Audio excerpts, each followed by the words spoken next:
अल्फाज जब दिल से निकलते हैं तो सीधे दिलों तक पहुंचते हैं, यही तो है बोलते जज्बात की पहचान। आज हमारे साथ बिल्कुल एक ख़ास मेहमान हैं, जनाब वसीम अंसारी साहब। मटिया बुरुज 137 वार्ड के काउंसलर हैं टीएमसी पार्टी के। इनसे हम जानेंगे कि आज जो है, आज 25 नवंबर है, एसआईआर के बारे में इनका क्या ख्याल है और एसआईआर के बारे में क्या कहना चाहते हैं। जनाब वसीम अंसारी साहब, हमारे चैनल में आपका बहुत बहुत खैर मकदम है। आप एसआईआर के बारे में अब क्या कहना चाहते हैं आप? अस्सलाम वालेकुम, नमस्कार। देखिए, एसआईआर जो हो रहा है इससे बहुत लोग परेशान हैं जिनका 2002 में नाम नहीं आया है, लेकिन उनको परेशान होने का कोई दरकार नहीं है। 9 तारीख से फिर एक कैंप बैठेगा। जिसका नाम नहीं आया है 9 दिसंबर से बैठेगा। जिसका नाम नहीं आया है उसका नाम मेंशन होगा। जैसे बहुत ऐसे लोग जो है 95 का कार्ड बनाए हुए हैं, उनका भी नाम नहीं आया है, तो उनके लिए भी परेशानी होने का कोई दरकार नहीं है। उनका भी नाम फार्म में फिलअप करके उन लोगों का भी नाम अटैच होगा। अच्छा, जो लोग परेशान हो रहे हैं, बहुत ज़्यादा घबरा रहे हैं, कोई कहीं जा रहा है, कोई कहीं जा रहा है, इधर जा रहा है कि कार्ड निकल जाए ऐसा नाम आ जाएगा, ऐसा कुछ नहीं। आप लोग के वार्ड पे ही, और हम लोग आप लोग के साथ खड़े हैं। आप लोगों का एक भी नाम हम लोग कटने नहीं देंगे। कार्ड में नाम आ चुका है, उसका नाम ऑलरेडी किसी भी तरीके से हम लोग कोशिश करेंगे, चाहे हम लोगों को इसके लिए लॉयर खड़ा करना हो, किसी भी चीज़ का इंतजाम करना हो, हम लोग करेंगे। आप बोल रहे हैं कि जिसका नाम अगर कट जाएगा हम कटने नहीं देंगे, तो फिर कैसे आप लोग जोड़ पाएंगे? हम लोग जोड़ेंगे, जो उसका प्रूफ दिखाएंगे, उसका कोई ना कोई खानदान का रिलेशन दिखाएंगे। उसको तो हमको अटैच करना होगा, क्योंकि इंडिया के लोग इंडिया में नहीं रहेंगे तो कहाँ रहेंगे? बाहर नहीं रहेंगे। कोई बाहर से तो नहीं आए। यहाँ तो बांग्लादेश बोल के बांग्लादेश का कोई नहीं है यहाँ। अमित शाह वो जो बोल रहे हैं कि यहाँ पे घुसपैठियाँ हैं। देखिए, अमित शाह बोल रहे हैं, अमित शाह बिहार में बोले घुसपैठिया बांग्लादेशी वहाँ बहुत है। कहाँ बांग्लादेशी? यही तो एसआरआई हुआ, वहाँ कहाँ निकला कोई बांग्लादेशी? ये सब एक इलेक्शन चोरी करने का एक नया तरीका था, या समझ लीजिए इसको IR समझ लीजिए, या फिर NRC समझ लीजिए। इसको घुमा के ही NRC समझ लीजिए। ये बस एक परेशान करना है पूरे पब्लिक को। मोदी जी जब आए हैं, नोटबंदी कर दिए हैं, लाइन लगा दिए हैं, लॉकडाउन करा दिए हैं, ये करा दिए हैं, नोट चेंज कराओ, ये कराओ। आदमी को जब से परेशान ही करना काम हो रहा है। ऐसा कोई अच्छा काम नहीं हो रहा है कि जैसे यंग लोगों के लिए कोई काम धंधा, जो पढ़े लिखे लोग हैं उन लोगों के लिए कुछ ऐसा कुछ किया जाए, ऐसा कुछ नहीं है। यानी आप कह रहे हैं कि जो भी प्लान आता है वो परेशान करने के लिए हो रहा है। सब परेशान करने के लिए। देखिए ना, पूरे ये 3 हरूफ SIR, ये 3 हरूफ एकदम परेशान करके पूरे पब्लिक को रखा है। अच्छा, एसआईआर तो ये पहले भी हुआ है, 2002 में भी हुआ है। हाँ, काफी टाइम लगा था, आराम से उसमें आराम से हुआ। उसमें कोई फार्म एसआईआर से और अभी के एसआईआर से क्या फर्क है? देखिए, पहले क्या था, घर घर गए, खाता लेके टिक लगाए चले गए। और अभी क्या है, नया सिस्टम कर दिया गया, फार्म निकाला गया, फार्म फिलअप करो। अब बहुत ऐसे आदमी हैं जो परेशान हो रहे हैं, उनका 2002 से उनके गार्जियन से मैच नहीं खा रहा है, पर बहुत परेशान है। जैसे लड़की लोग शादी करके आएगी दूसरे जगह से, वो परेशान है। जो यहाँ से शादी करके चली गए वो परेशान है। तो उन लोगों का डिटेल मंगाना पड़ रहा है। कोई बिहार से आए हुए हैं, कोई यूपी से आए हुए हैं। तो देखिए, जो है बस एक परेशानी का सामना करना पड़ रहा है। अच्छा, तो ये जो आपको ये इसमें परेशानी मेन क्या आपको लग रहा है? क्या टाइमिंग को लेके है? देखिए, टाइम भी कम है। और फिर पहला बात कि देखिए, 2002 का जो लिस्ट है, 2002 का लिस्ट में किसी का एप्लिक नंबर नहीं है, किसी का नाम गलत है, किसी का नाम आया ही नहीं है। बहुत ऐसा कारण है। तो मेरा कहने का मतलब, इसके लिए इसको टाइम देना चाहिए। इसके लिए अपना जगह जगह उन लोगों को कैंप करना चाहिए, और हो सकता है वो कैंप करेंगे। 9 तारीख के बाद से उन लोग कैंप करेंगे। लेकिन मैं अपने जनते, अपने माँ और बहनों से ही गुजारिश करूंगा कि आपको कोई भी कॉल आए आपके फ़ोन में कि आपको वोटर लिस्ट के लिए ऐसा ऐसा OTP जाएगा, अच्छा, OTP आप ना दें, क्योंकि ये गलत काम हो रहा है। OTP लेकर आपका बैंक से मोबाइल के ज़रिए नंबर पैसा खींचा जाएगा। ये नया तरीका स्कीम निकला है, इसमें आप लोग सावधान रहिएगा। कोई भी फोन आएगा कि इलेक्शन कमिश्नर की तरफ से हम लोग बोल रहे हैं ओटीपी गया है, ओटीपी दीजिए, ओटीपी नंबर बताइए, कभी नहीं बताइएगा। आप लोगों से हाथ जोड़कर कह रहे हैं कि आप लोग इसके ऊपर में एकदम ध्यान ही मत दीजिएगा। जो भी आपके पास आएगा बाकायदा लेटर आएगा, अगर आपको हेयरिंग में बुलाया जाएगा तो इत्मीनान से एकदम परेशान होने का कोई दरकार नहीं। हम लोग उसके लिए आप लोगों के लिए हर काम के लिए हम लोग बैठे हुए हैं और हर काम में आप लोगों का साथ देंगे और आप लोगों के साथ कदम मिला के कदम से कदम चलेंगे। अच्छा अच्छा।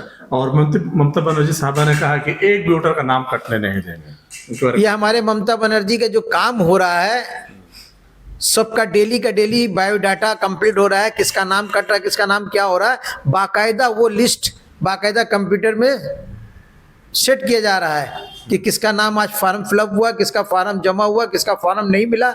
हर चीज़ का बायोडाटा अलग अलग मिल रहा है।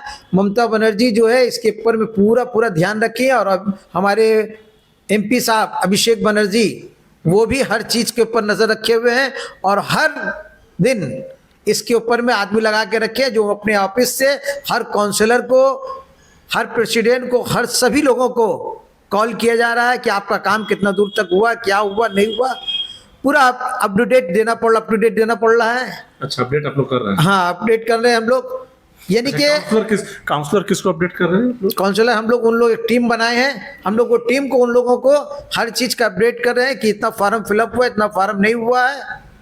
A to Z हम लोगों को देना पड़ रहा है, डेली का डेली यानी मैसेज देना पड़ रहा है। हमारे वहाँ जिस तरीके से ममता बनर्जी और अभिषेक बनर्जी जिस तरीके से काम कर रहे हैं, जो इलेक्शन कमिश्नर चोरी करना चाहेगा भी तो चोरी नहीं कर पाएगा।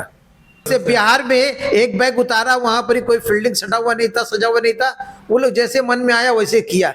लेकिन यहाँ पर ही क्या है कि आज अगर 10 फॉर्म जमा हुआ तो 10 फॉर्म एंट्री होगा। अच्छा, एक चीज़ और देखा जा रहा है कि जैसे बंगाल में देखा जा रहा है कि बीजेपी के भी लोग इस तरह से कैंप लगा के या हेल्प कर रहे हैं, कांग्रेस के भी कर रहे हैं, टीएमसी के भी लोग कर रहे हैं। तो इनसे क्या कहना है कि मतलब यहाँ पे जो है कुछ गड़बड़ वो होना जो है ये नहीं है। और कहना ये देखिए, कहना यही है। अच्छा, ये जनाब वसीम अंसारी साहब, ये जो बीएलओ जो है अभी तक जो है 16 बीएलओ जो सुसाइड कर चुके हैं, इनके बारे में क्या कहना चाहें? देखिए, बीएलओ के ऊपर में इतना छाप कर दे रहा है इलेक्शन कमिश्नर कि वो घबरा जा रहे हैं, एकदम परेशान, मेंटेनेंस को एकदम डिस्टर्ब कर दिया जा रहा है कि क्या करें। तो इसकी वजह से उन लोग जान दे रहे हैं, परेशानी इतना, यानी कि हर चीज पहले से समझाना पड़ता, समझाए नहीं और एक बैग स्पॉट पे फील्ड पे उतार दिए कि आपको ये करना है। इनको ट्रेनिंग नहीं दिया गया, आप कह रहे हैं? ट्रेनिंग पूरा नहीं दिया गया, यानी कि टाइम दे के ट्रेनिंग देना चाहिए और उन लोगों के हाथ में टाइम देना चाहिए। टाइम नहीं दिया। अब उन लोगों को फार्म बांटना है, फिर फार्म फिलअप करना है, फिर उन लोगों को बैठकर जितना फार्म उठाएंगे उसको अपडेट करना है। उन लोगों को इलेक्शन कमिश्नर को बाकायदा भेजना है, मोबाइल के जरिए लोड करना है, पूरा मोबाइल में एक एक फार्म को लोड करना है, लोड करके उनको मैसेज देना है कि आज इतना फार्म जमा हुआ। अच्छा, बीएलओ को लोग फोन कर रहे हैं, अगर फोन नहीं उठा रहा कोई कंप्लेन कर दे रहे हैं, वो भी तो काम को लेकर परेशान है। देखिए, बहुत सारा बीएलओ जो परेशान है, देखिए एक फॉर्म यहाँ बांटना है, एक फॉर्म वहाँ बांटना है, वो भी तो परेशान है। थोड़ा करके फॉर्म दिया और लाइन से सीरियस में फॉर्म भी नहीं दिया। अब बेलोरो परेशानी है, एक फॉर्म यहाँ दिया, फिर एक फॉर्म वहाँ जाओ, फिर कुछ दिन बाद एक फॉर्म वहाँ आया। तो थोड़ा करके फॉर्म दिए हैं बेलोरो लोगों को भी।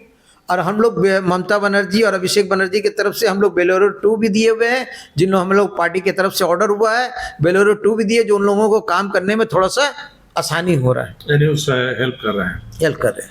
लास्ट आप क्या कहना चाहेंगे अपना चीफ मिनिस्टर ममता बनर्जी साहिबा से और हमारे प्राइम मिनिस्टर मोदी जी से क्या कहना चाहेंगे एसआईआर को लेकर? देखिए, मोदी जी जब तक रहेंगे तब तक हिंदुस्तान पूरा परेशान रहेगा और परेशान है। जब से वो बैठे हैं, नोटबंदी किए, लॉकडाउन किए, लाइन में 2000 नोट कुछ दिन नहीं चला, यानी वो कुछ ना कुछ चमत्कार करते रहते हैं। आप बताइए, हिंदुस्तान आज़ाद हुए इतना साल हो गया, लेकिन जितना पब्लिक इस 10 साल 11 साल के अंदर में परेशान रहा, कभी हिंदुस्तान में कोई भी पब्लिक इतना परेशान नहीं रहा जितना परेशान आज है। लोग परेशान होते तो फिर कैसे भी, तो बिहार में कितना देखिए एनडीए कितना को सीट लेके आई है, देखिए और आप कह रहे हैं कि जनता परेशान है। परेशाान कहाँ है? देखिए इंडिया सीट लेके आए, अगर जैसे बोला गया ना कि आप ईवीएम छोड़कर अगर इलेक्शन लड़िए तब मालूम होगा मोदी जी को, पूरे पार्टी को, बीजेपी को, कि कितना सीट आना चाहिए। ईवीएम में वो कुछ भी कर सकते हैं। ईवीएम उनका हाथ में, सॉफ्टवेयर चेंज करेंगे, कुछ भी कर सकते हैं। अब पहले से पूरा प्लान सेट हो जाता है, किसको जिताना, किसको हराना, किसको क्या करना। उसके आगे कोई नहीं जीत पाएगा। और फिर भी हमारा पश्चिम बंगाल जो है, पश्चिम बंगाल के अंदर में उन लोग ऐसा कुछ नहीं कर पाएंगे, क्योंकि ममता बनर्जी और हमारे अभिषेक बनर्जी जी हैं, उन लोग ये सब कुछ होने नहीं देंगे, क्योंकि उन लोग नज़र शुरू से आखिरी तक बना के रखे हुए, कितना वोटर कट रहा है, कितना वोटर डेट हो रहा है, कितना वोटर क्या हो रहा है, सब वोटर पे उन लोग नज़र रखे हुए। यानी जिस तरह से बिहार का रिजल्ट हुआ वैसा पश्चिम बंगाल में नहीं होगा। आपको बता दे रहे, पश्चिम बंगाल में नहीं कर पाएंगे। क्यों नहीं कर पाएंगे? कि हर बेलोरो के पीछे एक बेलोरो अपना पार्टी का लगा के ममता बनर्जी रखे, अभिषेक बनर्जी। और मेरा ख्याल है कि ऐसा रिजल्ट बिहार के जैसा नहीं होगा, यहाँ पर ही बहुत अच्छा होगा। लेकिन यही है कि अभी परेशानी हो रहा है लोगों को, हमारी माँ और बहनों को। ये भी परेशानी इंशाल्लाह दूर हो जाएगा और बहुत जल्दी दूर हो जाएगा। जो भी परेशानी है परेशानी दूर हो जाएगा। ये थे जनाब वसीम अंसारी साहब, मटिया बुरुज 137 वार्ड के काउंसलर। इन्होंने बताया कि एसआईआर में क्या दिक्कतें हैं और क्या परेशानियां हैं। इन्होंने कहा कि टाइम बहुत कम है, बीएलओ के ऊपर बहुत सारा प्रेशर है और आवाम जनता के बीच में खौफ है, माहौल डर है, बेचैनी है। जो पढ़े लिखे हैं उनके अंदर भी कहीं कहीं बेचैनी पाई जा रही है, तो जो पढ़े लिखे नहीं हैं उनके अंदर तो बेचैनी पाई जा रही है। एक और इन्होंने एक बहुत अहम बात कहा कि जो ओटीपी का जो हवाला दिया, तो मैं नाजरीन से कहना चाहता हूं कि याद रखें, ये जो फ्रॉड होते हैं, स्कैमर जो होते हैं, इनका एक बहाना चाहिए। इसमें कोई सरकार, कोई इनको बस अब देख रहे हैं कि चूंकि एसआईआर हर जगह चल रहा है, इस एसआईआर के बहाने से, अगर मैं भी अपनी जिम्मेदारी समझ के कहना चाहता हूं कि कभी भी एसआईआर के बहाने से कोई आपको अगर ओटीपी मांगता है तो बिल्कुल आप ना दें, क्योंकि इलेक्शन कमिश्नर और इलेक्शन कमिश्नर की तरफ से कोई ऐसा निर्देश नहीं है कि आप किसी को ओटीपी देना है। तो ये गाइडलाइंस नहीं है ये इलेक्शन कमिश्नर की तरफ से। तो ये जो फ्रॉड है उनको बस एक बहाना चाहिए। उनको मालूम है कि देश में क्या चल रहा है, बस हर बहाने से उनको अपना जो है मौका तलाश करते हैं और उसमें भोली भाली जनता जो है उनका शिकार हो जाती है।